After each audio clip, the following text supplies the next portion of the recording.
Continue the lectures. Please switch on. Bien, vamos a seguir con las presentaciones. Por favor, desconecten los móviles. Por favor, la presentación en la versión siguiente. Vamos a hablar sobre la respiración. Los ponentes van a explicarnos lo que nos puede ayudar a respirar más fácilmente. El primer ponente es el profesor Oliver Disler, que trabaja en el departamento de reumatología en el Hospital Universitario de Zúrich, en Suiza, y es líder de un grupo de investigación en el Centro de Reumatología Experimental de la Universidad de Zúrich. Él lidera una clínica de ambulatorio también en Zúrich y estudia la acción biológica de los mediadores profibióticos.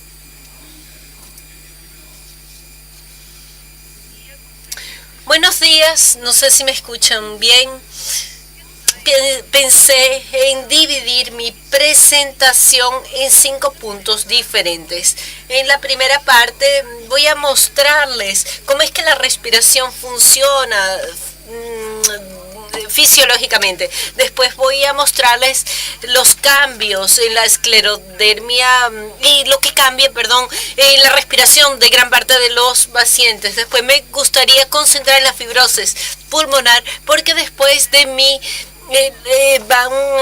los ponentes van a enfocar, a centrarse en este punto. Por eso voy a hablar las características de la fibrosis pulmonar, cómo detectarlas y cómo hacer. Y después vamos a tener un debate al final de todas las presentaciones. Entonces, ¿cómo es que funciona la respiración? Si ven aquí, esta imagen, yo no tengo aquí un apuntador para conseguir, sí, pero como pueden ver en la imagen, que se respira a través de la boca y después de la tráquea y después llegamos a los pulmones, a las partes inferiores de los pulmones. Aquí entonces en esta imagen del lado derecho ven que finalmente en los pulmones, si ampliamos la imagen, tenemos estas pequeñas bolitas que se llaman alveolos y son aquellas bolas rojas donde el aire llega a la unidad más pequeña del pulmón, los alveolos, lo que está en color rojo a la derecha de la imagen, esas bolitas.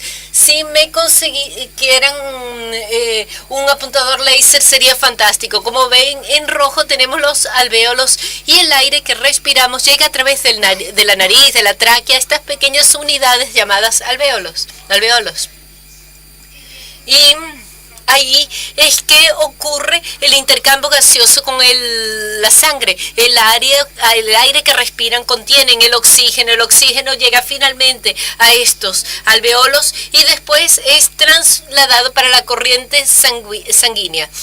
Entonces vemos aquí esto un poco más ampliado.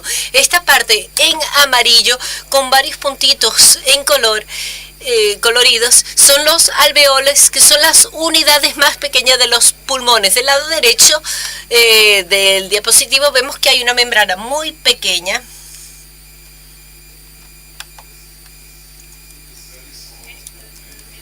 Esta membrana muy pequeña y el oxígeno pasa de los alveolos a los glóbulos rojos, los eritrocitos, donde el oxígeno es transportado a través de la corriente sanguínea a todo el cuerpo. Es así normalmente cuando respiramos, el oxígeno llega a los pulmones y después a la corriente sanguínea y a las otras partes del cuerpo. Vamos a ver lo que entonces ocurre que no está bien en la esclerodermia. Si vemos entonces, la primera es la hipertensión arterial pulmonar. Este es el único diapositivo que tenemos sobre esto porque mis compañeros van a hablar sobre esto. Aquí vemos de repente que la tal membrana que yo les he mostrado, donde pasa el oxígeno,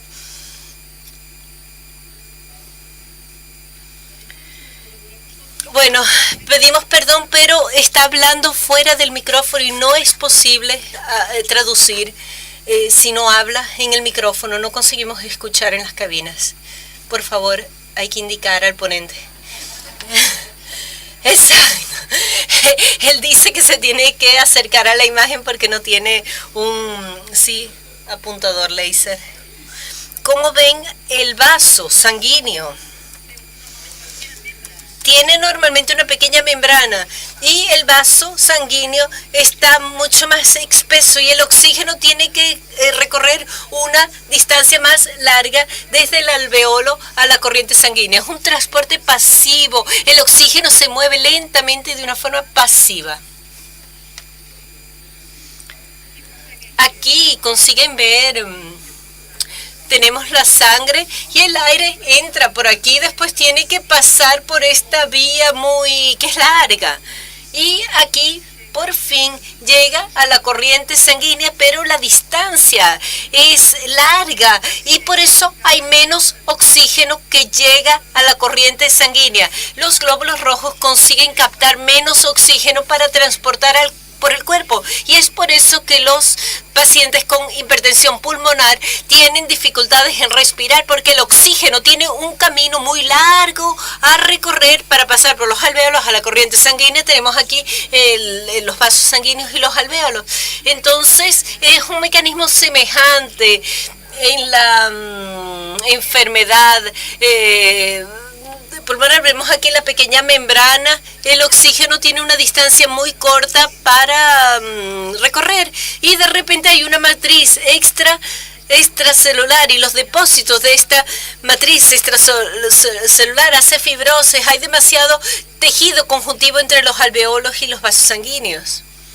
Por eso, si ven atentamente, aquí consiguen ver el alveolo donde entra el aire que viene de la boca, de la tráquea, y aquí el vaso sanguíneo. Y como ven, la distancia es mucho más larga porque tenemos aquí la matriz extracelular y el tejido conjuntivo que se depositó cuando comparado con esta membrana muy pequeña. Una vez más, la distancia es más larga, no porque el vaso esté más espeso, pero es porque hay demasiado tejido conjuntivo y en consecuencia hay menos oxígeno llegando a la corriente sanguínea y al cuerpo, y es por eso que sienten falta de aire.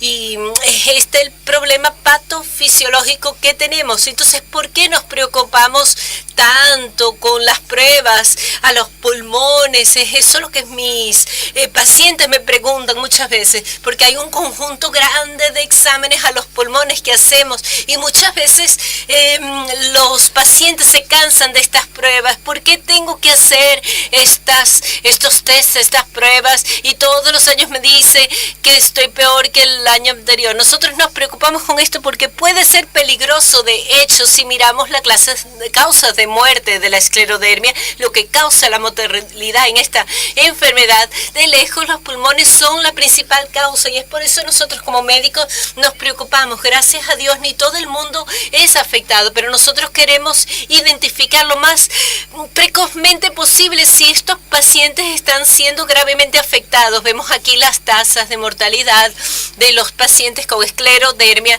y ven aquí estas barras grises que subrayé son la hipertensión pulmonar y la fibrosis pulmonar, que representa una parte significativa de las muertes de la esclerodermia, y es por eso que llevamos esta serie de pruebas tan en serio. ¿Y por qué la fibrosis es tan frecuente?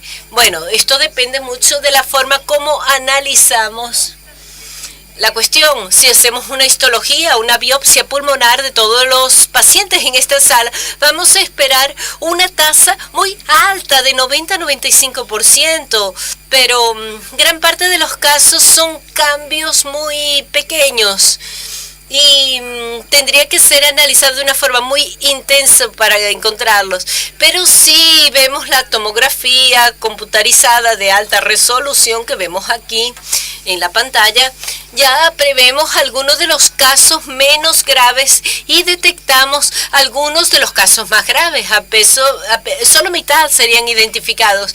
Y haríamos entonces las pruebas de función pulmonar, y en esos casos aún detectamos menos casos. Entonces aquí en esta transparencia les muestro la dimensión, el pronóstico de la fibrosis pulmonar, que es muy heterogénea. Si tienen una determinada dimensión de fibrosis pulmonar, pero solo una pequeña parte de ustedes serán afectados gravemente. Muchos podrán tener alteraciones o cambios muy pequeños, otros pueden tener más alteraciones, otros pueden tener cambios visibles, pero solo un pequeño porcentaje de los pacientes que queda gravemente afectado con falta de aire grave. Y una característica interesante es que comienza siempre en la parte de abajo, inferior de los pulmones, siempre, no hay ninguna excepción. Y si ven los cambios que ocurren fuera de esta parte, o sea, en la parte superior de los pulmones, entonces será otra cosa, porque casi 100% de los casos, lo que es difícil en biología, en medicina 95% de los casos, la fibrosis comienza en la parte de abajo, en la parte inferior de los pulmones. La fibrosis pulmonar muchas veces está presente, pero es estable. Podemos ver eso en la imagen que tenemos en la pantalla. Es la capacidad vital forzada, o sea, una medida de la función pulmonar. Es uno de los resultados que obtenemos a partir de los exámenes que hacemos a la respiración, y cada línea verde representa un paciente que fue examinado en un ensayo clínico. Y como ven, a lo largo de tiempo, las líneas verdes son relativamente estables, pero también hay algunos, como este aquí, en que hay una disminución. Y es eso que nosotros como médicos tenemos que identificar. Tenemos que identificar a los pacientes de forma muy precoz, y aquellos pacientes que están progresando. Este es un paciente que yo he visto, que yo observé hace unas semanas atrás. Ven esta resolución del lado izquierdo de 2011 y 2016. Está prácticamente normal, tiene cambios mínimos que deberían deberse a la respiración. Entonces este es el aspecto normal. Negro, que significa aire. El paciente conseguía respirar aire a los pulmones, y es así como está este paciente hoy del lado derecho, o sea, muy mal, porque hay muy pocas partes del pulmón que contienen aire, y este paciente tiene una gran dificultad de respirar. Y también hay ya cambios estructurales en el pulmón, y es esto que queremos evitar. Queremos identificar pacientes. Queríamos identificar a los pacientes que estaban empeorando en 2001 para no tener una imagen tan mala en 2016. Ese es mi trabajo. ¿Y cómo es que hacemos eso? Bueno, como las pruebas de la función pulmonar son muy importantes, nosotros recomendamos la realización anual de este tipo de pruebas, que puede ser un poco complicado. Ustedes ya conocen el procedimiento, tienen que colocar esto en la boca y respirar, y puede ser difícil cerrar la boca alrededor del dispositivo, pero esto es una forma importante de identificar aquellos cambios con pacientes que los cambios que indican los pacientes que están progresando. Nosotros queremos alcanzar con estas pruebas son los volúmenes pulmonares, o sea, hasta dónde el pulmón aumenta de tamaño, se extiende cuando el paciente inspira, mete aire, y cuando suelta el aire. Por eso los intercambios de gases también son importantes, que también se pueden medir. Son estas las informaciones que recibimos, hasta qué punto los pulmones se consiguen dilatar al aspirar aire, y y cómo quedan después de exhalar el aire. Por eso vemos la cantidad de intercambios gaseosos entre los alveolos y la corriente sanguínea. Son dos informaciones importantes que recibimos. Recientemente hicimos un estudio que nos muestra que esta es una medida muy importante que debe ser hecha, pero si nos basamos solo en las pruebas de función pulmonar, vamos a estar fallando, porque hay otros, por ejemplo, pacientes que están progresando. Entonces nosotros estamos aprendiendo que tenemos que combinar varias medidas en el sentido de detectar lo máximo posible la producción de la fibrosis pulmonar. Aún no sabemos seguro qué medidas debemos usar. Sabemos que tenemos que usar la prueba de función pulmonar, pero no sabemos qué más. El ejemplo es un TAC de alta resolución. Si ven aquellas imágenes que vimos en la transparencia, todos los años sería muy bueno, pero la desventaja es la exposición a los rayos X, a la radiación. No es así tan grande, pero si hacen este examen anualmente, esto ya puede perjudicar. Y a lo largo de los años, en los jóvenes puede convertirse en una situación problemática. Entonces tenemos un TAC de dosis baja. Como saben, la tomografía hace cortes de las imágenes pulmonares con distancias de 1 centímetro. Y si disminuimos el número de cortes, concentrándonos en las partes inferiores del pulmón, yo les he dicho aquí que vemos los cambios y después existen algunos cortes más hacia arriba, conseguimos disminuir en un 98% la exposición a la radiación. Y aún así conseguimos tener informaciones buenas. Y esto es un ejemplo de cosas que podemos hacer. También podemos hacer ecografías y hacer otras medidas que son importantes para tener una imagen global de los pulmones. La última parte es el tratamiento. Y aquí tenemos un problema. No sé lo que escucharon en las sesiones que han aquí, pero pienso que les han dicho que estamos obteniendo grandes progresos al tratar las implicaciones renales, reflujos, acidez. Conseguimos tratar estos problemas de una forma mucho mejor. La hipertensión pulmonar también ya es mucho mejor tratada de que antes. En el caso de la fibrosis de matriz extracelular, tanto sea en la piel o en los pulmones, aún estamos muy limitados. Y Eular publicó en 2009 una recomendación que pienso que es importante, buena y tiene que ser administrada, pero nosotros no estamos satisfechos solo con esto porque existen efectos secundarios. Entonces queremos por ello tener más datos sobre este fármaco. Hay un nuevo estudio que va a ser publicado sobre el trasplante de células estaminales que tienen ventajas para los pulmones, pero existe la dificultad de existir una mortalidad asociada a un tratamiento que es muy alta, y mis últimos 2 transparencias permiten transmitir esperanza, porque en este mes están comenzándose pruebas clínicas para hacer la prueba de medicamentos desarrolladas específicamente para combatir la fibrosis. Esto no ocurrió hasta ahora. Antes esperábamos que esperamos que al disminuir el sistema inmunitario tratáramos también de la fibrosis, pero ahora conseguimos tener medicamentos específicamente para la fibrosis, y hay varios en la pantalla. Ven una imagen que muestra un fármaco que está indicado que ataca algunas de las vías que son importantes para la fibrosis. O sea, ataca los malos de la patología, de la fibrosis, intenta combatirlos para prevenir la fibrosis. Vamos a ver si esto es verdad o no. Este estudio aquí utiliza yo refiero a este estudio porque fue hecho específicamente para la fibrosis. Es una prueba de grandes dimensiones con la involucración de varios países europeos, incluso Portugal. Hay lugares en Portugal que están haciendo el reclutamiento de personas para estas pruebas, y otros, por ejemplo,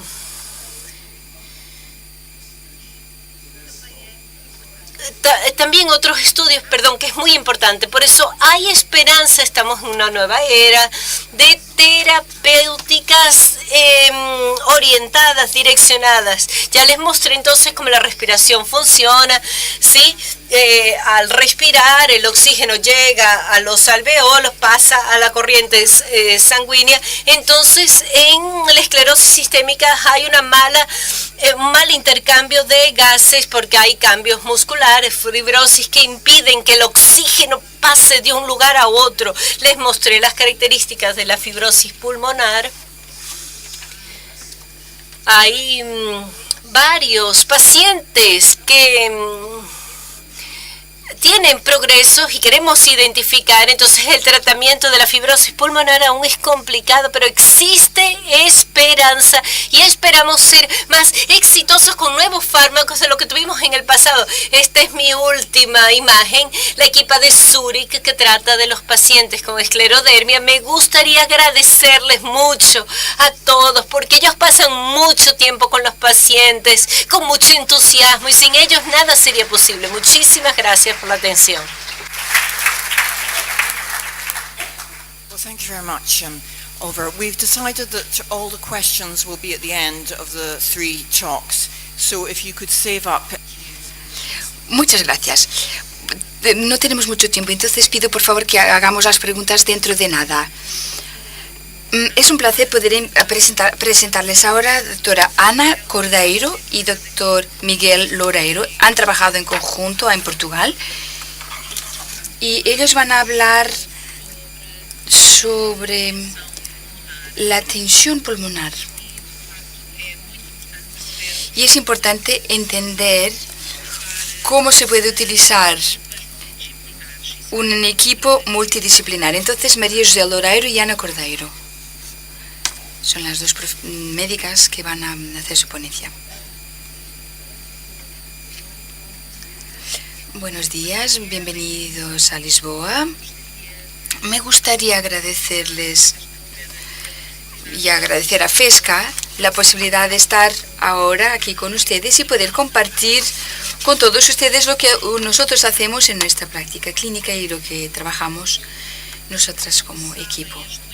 Ustedes saben que las enfermedades reumáticas como el lupus sistémico y también de la esclerodermia pueden afectar muchos otros órganos e incluso ser un riesgo de muerte. Pero la cuestión es esto: ¿cuáles son los síntomas y las quejas que presentan los pacientes? Cansancio, dificultad de respirar, tos, dolor en el pecho, palpitaciones y edema. Pero esto puede estar relacionado con otras manifestaciones de la enfermedad. O sea, tenemos que saber de dónde vienen estos síntomas y cómo son provocados. Puede ser debidos, por ejemplo, a una anemia. El cansancio puede tener que ver con la edad o puede estar relacionado con una debilidad muscular, una malnutrición debido a una infección, y tenemos que pensar en todas las causas que están relacionadas con la enfermedad pulmonar intersticial. Y nosotros sabemos que el corazón y los pulmones están muy cercanos y interactúan entre ellos de cierta manera. O sea, una enfermedad en uno de estos órganos puede afectar el otro. Hablando de los pulmones y del corazón, tenemos que entender que las manifestaciones puede que no estén relacionadas directamente con la enfermedad. Podemos tener una enfermedad en los pulmones como una neumonía, una infección, y tenemos entonces un colapso de un pulmón o un nódulo, una masa, pero podemos también tener enfermedades intersticiales y problemas en el corazón, de que vamos a hablar dentro de nada, así como enfermedades intervasculares como enfermedades tromboembólicas o algún daño a nivel de la hipertensión pulmonar. El corazón es un músculo muy fuerte, como nosotros sabemos, y la sangre venosa entra a través de esta parte en el ventrículo derecho y después a través de la arteria pulmonar sale hacia los pulmones y vuelve con el oxígeno hacia la parte izquierda del corazón y después a través de la aorta se la bomba a todo el cuerpo. Y esto es lo que pasa cuando el corazón está afectado. Todas las estructuras pueden ser afectadas específicamente debido a este problema y las complicaciones van a ser las mismas y el corazón no va a funcionar tan bien y eso va a tener un efecto en las arterias que van entonces a suministrar insuficiente sangre con problemas a nivel muscular. Pero podemos también tener problemas a nivel del sistema conductor, como un latir irregular que va a originar arritmia, y por eso el bombar de la sangre no será tan eficaz.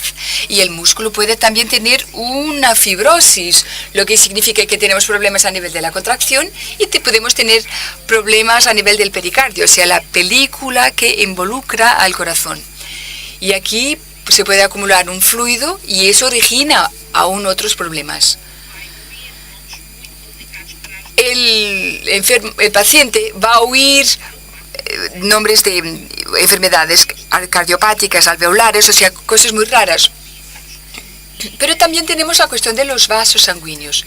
Y la hipertensión pulmonar significa que tenemos un problema a nivel de los vasos, a nivel interior, a un desequilibrio a nivel de las moléculas. Hay una constricción de los vasos y entonces se origina una fibrosis y las arterias comunican con la parte derecha del corazón y por eso el corazón va a estar afectado también. Enseguida paso la palabra a María y María va a explicarnos qué significa el pH, hipertensión pulmonar. Buenos días a todos. Antes que nada voy a intentar explicarles qué pasa en la hipertensión pulmonaria. Y intentaré explicarles cómo podemos hacer cara a esta enfermedad. ¿Por qué esto es importante para los enfermos con esclerodermia? Sobre todo a los médicos en esta sala les digo que estamos hablando con pacientes y tenemos que utilizar un lenguaje lo más sencillo posible que ellos puedan entender. ¿Y por qué es que hablamos de esta cuestión de la hipertensión pulmonaria? O el HP, como vemos tan a menudo. Porque esto va a traer problemas a los pacientes con esclerodermia. Y por esta razón hemos analizado todas estas cuestiones con tanto cuidado.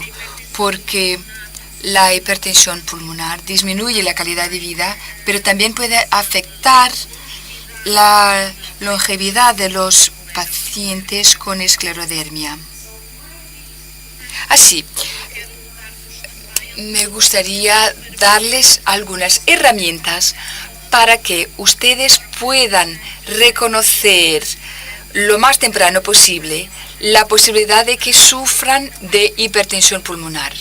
Y también quería explicarles que pueden hacer trabajando conjuntamente con vuestro médico. Esto de manera a que todos estén sensibilizados para un diagnóstico lo más temprano posible de este tipo de problemas. Nosotros sabemos que cuando se manifiesta la hipertensión pulmonar, ella afecta a las zonas donde se hace el intercambio gaseoso dentro de los pulmones y hacen que los pulmones se queden más pequeños, disminuyan. Y entonces, en vez de que los vasos tengan la amplitud de vida, la amplitud de los vasos se va a reducir más y más y el pulmón se queda frágil. Y lo que ocurre es que después no hay este intercambio de flujo que permite un intercambio gaseoso a nivel pulmonar.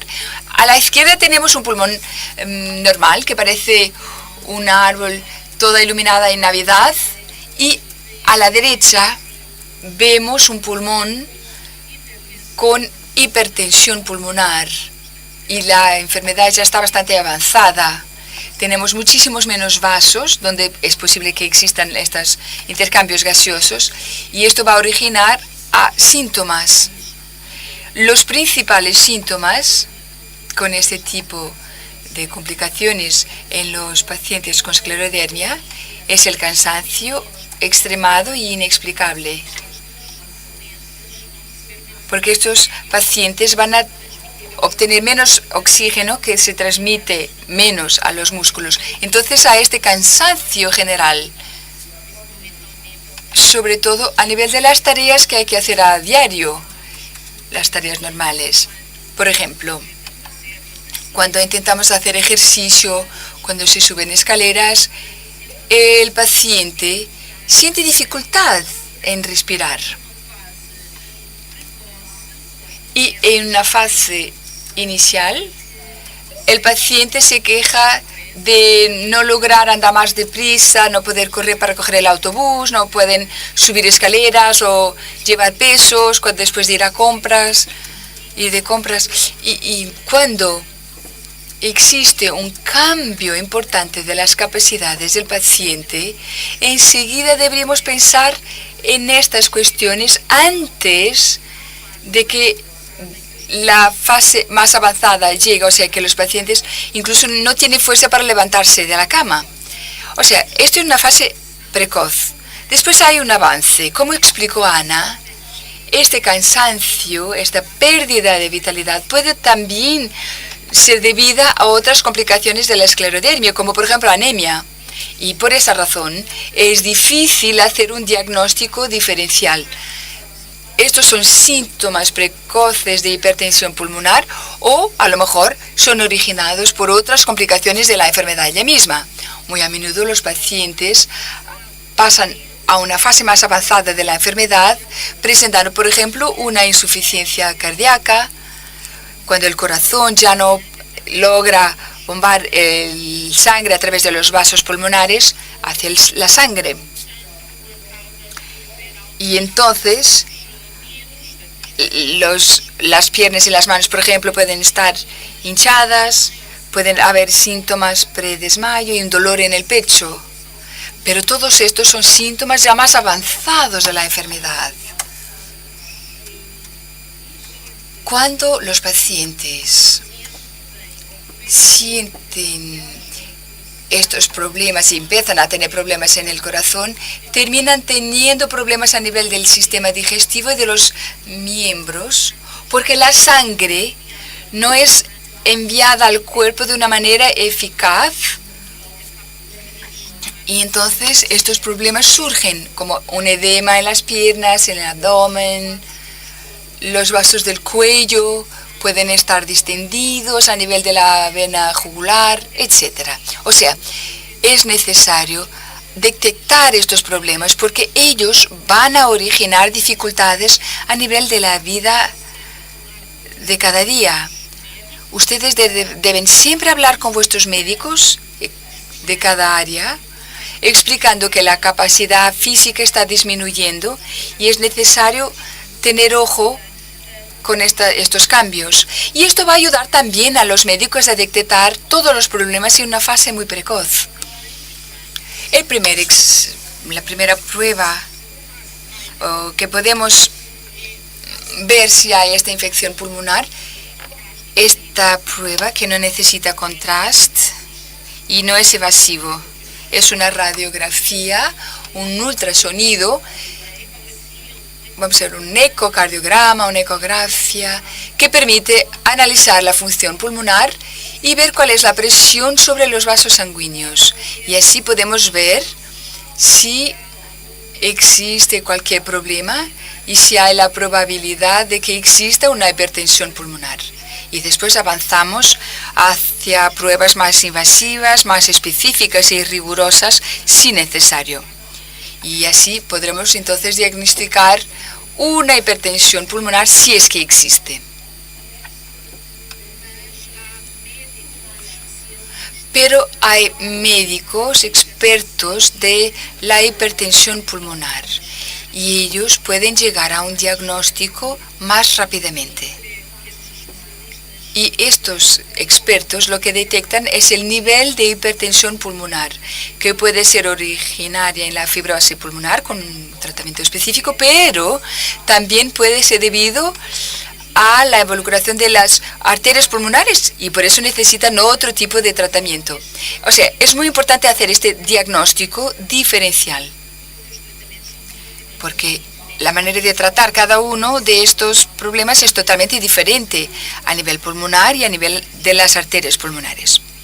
Así, es muy importante que se visite un experto en hipertensión pulmonar para que este médico pueda hacer el análisis adecuado y ver si existe de hecho una enfermedad por detrás de la enfermedad de hipertensión pulmonar y si están involucradas arterias pulmonares.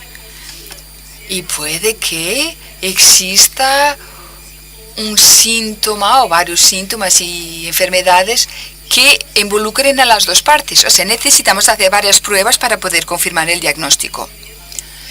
La primera prueba tiene que ver con la sospecha de una hipertensión pulmonar, que se obtiene a través de la prueba que se hace de cardiograma, o sea, la prueba no invasiva de que les hablé, no hay de radiación, no es doloroso, pero enseguida necesitamos hacer una medición directa de la presión dentro del corazón.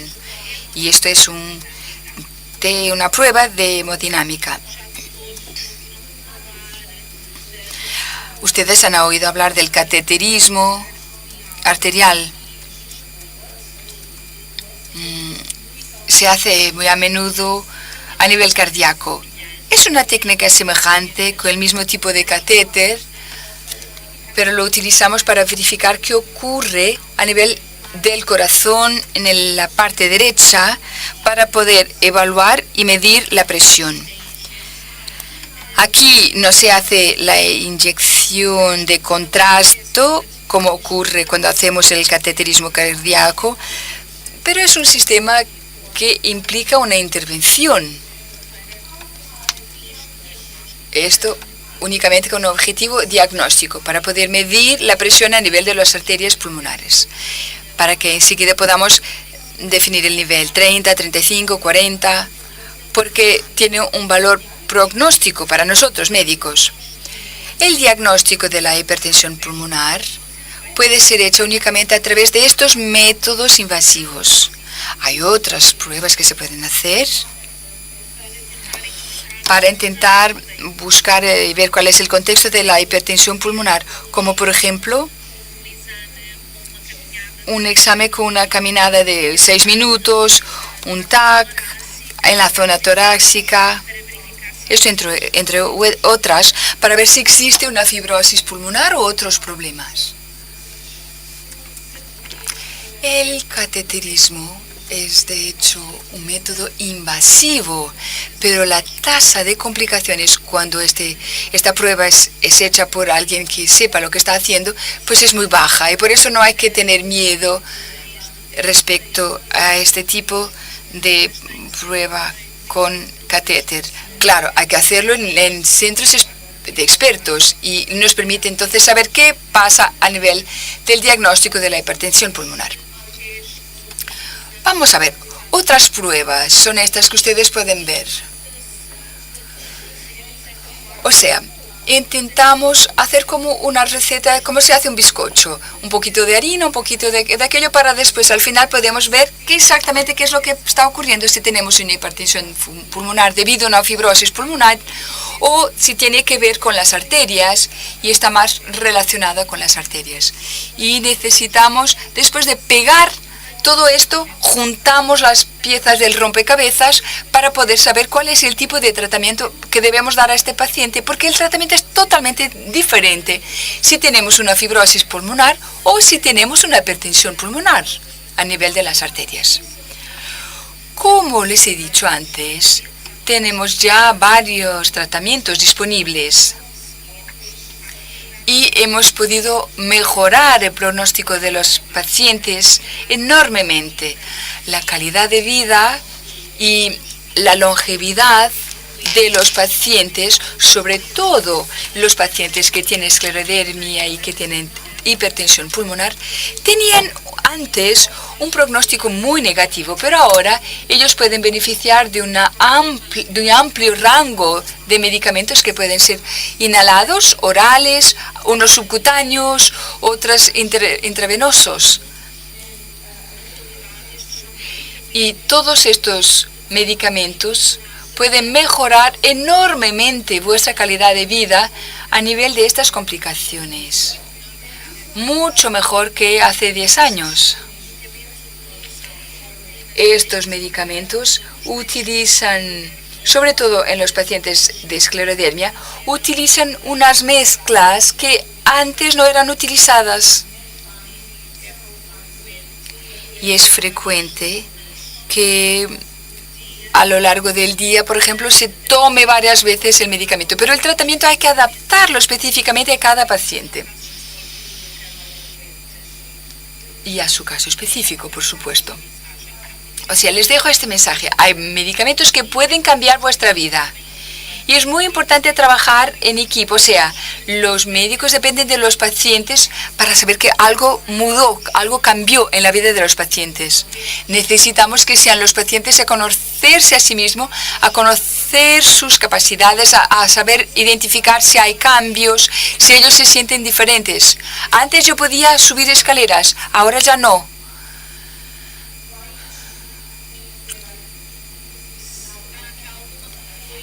preguntarse, a lo mejor hay algo que antes yo podía hacer y ahora no logro hacer porque tengo un dolor en el pecho. O sea, es muy importante que ustedes estén atentos a todos estos síntomas. Hay que hacer un autoanálisis para entender que existen estas señales precoces y entonces llama la atención de los médicos para que ellos pueden verificar que a lo mejor es necesario hacer más pruebas. Y pues que la hipertensión pulmonar avanza tan rápidamente, es importante que anualmente los pacientes de esclerodermia hagan un electrocardiograma para ver si existe una hipertensión pulmonar. Claro, esto no significa que si ustedes hicieron uno hace 6 meses y sigan sin conseguir respirar, que no lo hagan, no, háganlo inmediatamente. O sea, necesitamos que los pacientes hagan ellos mismos el análisis de sus síntomas y si existe algún cambio, hay que avanzar de inmediato y hacer este electrocardiograma. Porque la sobrevivencia, la calidad de vida, la sobrevida es totalmente diferente si tenemos un diagnóstico en una fase precoz o cuando lo hacemos en una fase más avanzada. Así como ocurre con el cáncer de la mama.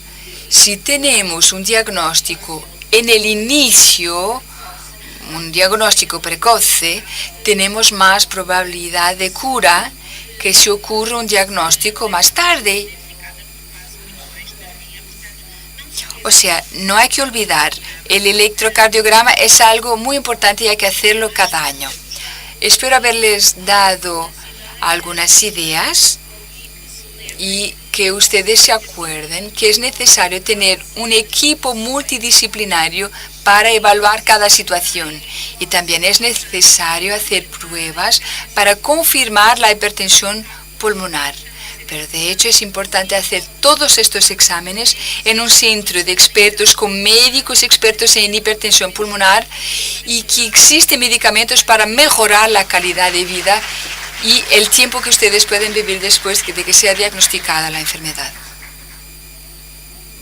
Muchas gracias. El último ponente sobre la respiración es Alice Rono. Ella va a presentarnos su experiencia como paciente y cómo trata con los pacientes. Sabe mucho de tecnologías y vive en Dinamarca, uno de los climas más fríos de Europa. Y ella siempre tiene una perspectiva muy positiva de la vida, pese a que vive con la enfermedad. Gracias por la presentación. Yo creo que tenemos algún retraso, entonces voy a intentar ser lo más rápida posible. Lo que me gustaría decir es que ustedes han oído por parte de los médicos las historias de las experiencias que ellos tienen, las pruebas que hacen, las experiencias, los ensayos. Y yo creo que es importante que todos tengamos confianza y fe en el médico que nos va a dar el tratamiento correcto para nuestros síntomas. Y esto nos va a dar la energía para concentrarnos en nosotros mismos, porque no tenemos mucha energía para ello. Y es muy importante decir que tener la esclerodermia es como estar en un parque de diversión en estos que suben y bajan, porque tenemos un día bueno, pero también tenemos un día malo. Y cuando está bien estamos en el tope, todo está muy bien, pero de repente tenemos un mal resultado de un test o tenemos un mal día con dificultad de respirar y entonces en ese momento pues de la montaña rusa vamos de arriba hacia abajo. Y tener esclerodermia y dificultad de respirar es como estar en la montaña rusa. Y todos nosotros tenemos presente esta pregunta: ¿qué es lo que va a ocurrir? ¿Qué es lo que va a ocurrir cuando tengamos un nuevo diagnóstico, una nueva prueba que tenga un resultado un poco diferente a los que estamos acostumbrados ya. ¿Qué es lo que va a pasar con nuestro futuro? ¿Qué es lo que va a pasar con nuestro trabajo? Como dijo ya Alessandra, yo trabajo una jornada, toda una jornada entera. ¿Y qué va a pasar? ¿Puedo seguir trabajando todo el día? ¿Y qué va a pasar también con nuestros sueños? Y los amigos y la familia. ¿Voy a poder lograr poner en práctica mis sueños? Pues la verdad es que tenemos que aprender a lidiar con nuestros retos a cotidiano. Y nuestro nivel de energía es muy bajo, porque gastamos tantísima energía para respirar a lo largo del día. Así que la palabra clave para mí es intentar buscar una manera de hacer que mi energía me dure un poquito más. Y tengo que ver qué es que puedo cambiar en mi vida para que mi vida sea más fácil con lo que yo tengo disponible. El nivel de energía, nosotros sabemos que no es igual a lo de las personas normales. Nosotros tenemos que planificar con antelación todo lo que hacemos. Yo estuve haciendo un análisis de las cosas que pueden ser útiles para mí y que pueden estar ahí a mi lado en mi casa. Puedo tener las cosas que más utilizo, por ejemplo, pueden estar ahí cerca a nosotros para no gastar energía a buscar por estas cosas, a ir por estas cosas. Tenemos que ser muy organizados y yo tengo personalmente que trabajar en ello porque de verdad no soy nada organizada. Pero es importante, por ejemplo, siempre que es necesario sentarse. Tener en la cocina, por ejemplo, un banco un poco más alto cuando fregamos o cuando hacemos nuestra higiene. Tener sillas por la casa, en el váter, por ejemplo, porque ducharse nos puede agotar. Lo que utilizamos para limpiar tiene que ser algo muy ligero, porque si es pesado nos saca energía. Y de una amiga he aprendido algo importante hace unos años. Siempre que estoy ocupada haciendo cosas, yo me pierdo en el tiempo y mi energía se va. Entonces yo creo que es importante utilizar un temporizador de estos que tenemos en la cocina, no para decirnos ahora una pausa. Y tenemos que hacerlo a lo largo del día porque necesitamos descansar. Ejercicio. Algo que yo no quiero hablar, pero es importante que hagamos ejercicio. A veces necesitamos solo alguna cosa que nos motive y puede ser un dinosaurio que esté corriendo atrás de nosotros hasta el gimnasio, pero eso no es ejercicio, porque con nuestra respiración es difícil. Y vean lo que sea adecuado a la condición que tienen, tal vez piscina de agua caliente también son buenas para las articulaciones. Comprar una bicicleta eléctrica. Yo compré una bicicleta eléctrica el año pasado y yo no soy reina del mundo subiendo montañas en bicicleta. Bueno, es fantástico. Lo que puede ser bueno, los ejercicios respiratorios también son perfectos. Yoga. Y al mediodía en la sala 3A van a tener la posibilidad de la experiencia de hacer ejercicios respiratorios y dar un paseo. O sea, subir y bajar las escaleras. Y tuvimos que viajar para llegar aquí a Lisboa. Por eso es importante que hacer el plan del viaje, planificar el viaje con antelación y que la maleta no sea muy pesada. Debemos tener los medicamentos dentro de nuestros bolsos, carteras, y pueden también entrar en contacto con la compañía aérea porque ellos pueden ayudar.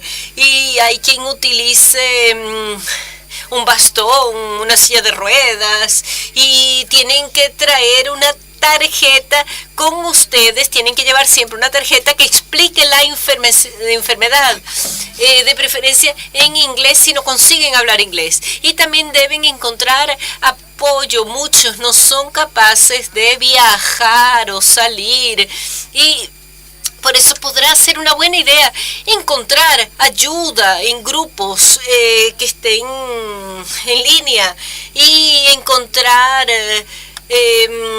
aconsejamiento, o sea, consejos, cómo hacer con liberar la ansiedad, cómo reaccionar, porque no conseguimos pensar cuando no conseguimos respirar y deben intentar descubrir cuáles son los beneficios que están a la disposición en sus países. Deben ponerse en contacto con la asociación local. Es importante, lo que deben saber que no estamos solos, es una enfermedad solitaria, sí, pero debemos encontrar apoyo, ayuda siempre que sea posible. Es difícil cuando no conseguimos respirar de la forma que supuestamente sería normal, y tenemos que intentar mantener una actitud positiva. La actitud es algo que conseguimos controlar. No se concentren en lo que no consiguen hacer. Por ejemplo, subir 4 pisos por las escaleras, porque eso no va a ocurrir. Concéntrense sí en lo que consiguen hacer. Por ejemplo, ir en el ascensor, bajar las escaleras, porque son ustedes los que van a manejar, a conducir esta enfermedad. Nosotros tenemos fe, estamos seguros que los médicos nos van a dar el medicamento cierto. Nosotros somos los que vamos ahí como líderes, y debemos satisfacernos con las pequeñas cosas que podemos tener provecho. No podemos estar preocupando por las cosas que nos irritan. ¿Y qué podemos cambiar? ¿Qué podemos esperar para el futuro? Yo estaba ansiosa por venir a Lisboa. Yo sé que voy a estar cansadísima cuando llegue a casa, pero es muy importante estar con otras personas que sufren esclerodermia. Y tenemos que ver también cómo nos podemos adaptar para seguir haciendo lo que nos gusta. Recuerden, no hay ningún problema en que tengan días malos. Recuerden esto, no hay problema con eso. Yo llamo días malos los días de Netflix, o sea, los que me acuesto en el sofá y me relajo viendo una película o leyendo un libro. Yo llevé 5 o 6 años para entender esto, pero no existe ningún problema en pedir ayuda y no hay ningún problema en decir no. Y cancelen una fiesta de cumpleaños en el momento. Digan no, sí, punto final. Por eso vivan sus sueños, descubran lo que les hace feliz. Y sí, claro que es difícil, tenemos dificultades por no conseguir respirar como nos gustaría, pero aún así podemos gozar la vida, y pienso que es muy importante encontrar lo que nos hace feliz y seguir haciendo las cosas que podemos hacer, como viajar, divertirnos con amigos, etc. Pasar tiempo con los sobrinos. Yo no puedo, claro, correr atrás de mi sobrino, pero puedo ir al cine con él. Pero puedo pensar que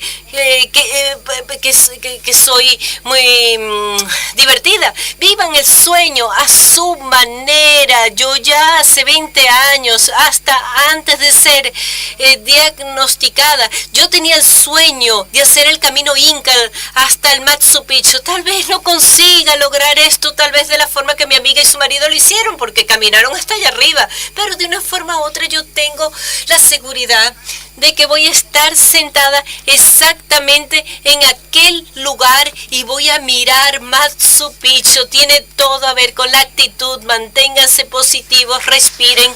Muchísimas gracias.